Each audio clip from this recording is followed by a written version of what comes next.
بلی آبادی سے دور جنگل میں رہتی تھی، جہاں قریب میں ہی ایک لومڑی بھی رہتی تھی۔ آتے جاتے اکثر ان کی ملاقات ہو جاتی، پھر گھنٹوں آپس میں باتیں ہوتی۔ لومڑی کو اپنی چالاکی پر بہت غرور تھا۔ وہ بلی کو زیادہ تر اپنی چالاکیوں کے قصے سنایا کرتی، جن میں سے زیادہ تر من گھڑت ہوتے تھے۔ ایک دن ایک گھنے پیڑ کے نیچے دونوں کی ملاقات ہوئی۔ خاصی دیر تک دونوں باتیں کرتی رہیں۔ لومڑی نے کہا، اے بلی، اگر دنیا میں 100 طرح کی آفتیں آ جائیں یا کوئی مجھ پر حملہ کر دے تو مجھے کوئی پرواہ نہیں۔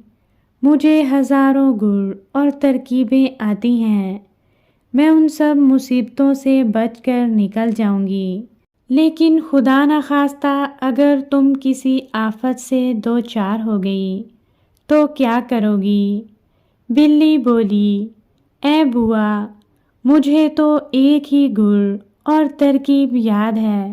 اگر وہ میں نہ کروں تو ہرگز میری جان نہ بچے اور میں ماری جاؤں۔ یہ سن کر لومڑی کو بلی پر بہت ترس آیا اور کہنے لگی، مجھے تمہاری حالت پر بہت رحم آتا ہے۔ میرا جی چاہتا ہے کہ ان ترکیبوں میں سے 3-4 تمہیں بھی بتاؤں، لیکن بہن، زمانہ خراب آ گیا ہے، کسی پر بھروسہ نہیں کیا جا سکتا۔ ابھی وہ دونوں باتیں ہی کر رہی تھیں کہ انہیں شکاری کتوں کی آوازیں سنائی دیں جو بہت قریب آ گئی تھیں۔ یہ آوازیں سن کر دونوں گھبرا گئیں۔ بلی نے خطرہ بھانپ کر آؤ دیکھا نہ تاؤ اپنی پرانی ترکیب پر عمل کیا اور جھٹ سے پیڑ پر چڑھ کر۔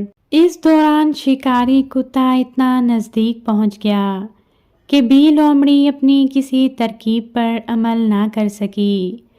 ذرا سی دیر میں کتے نے لومڑی کو دبوچ لیا اور وہ جھٹ سے کھا گیا اور اسے چیر پھاڑ کر کھا گیا۔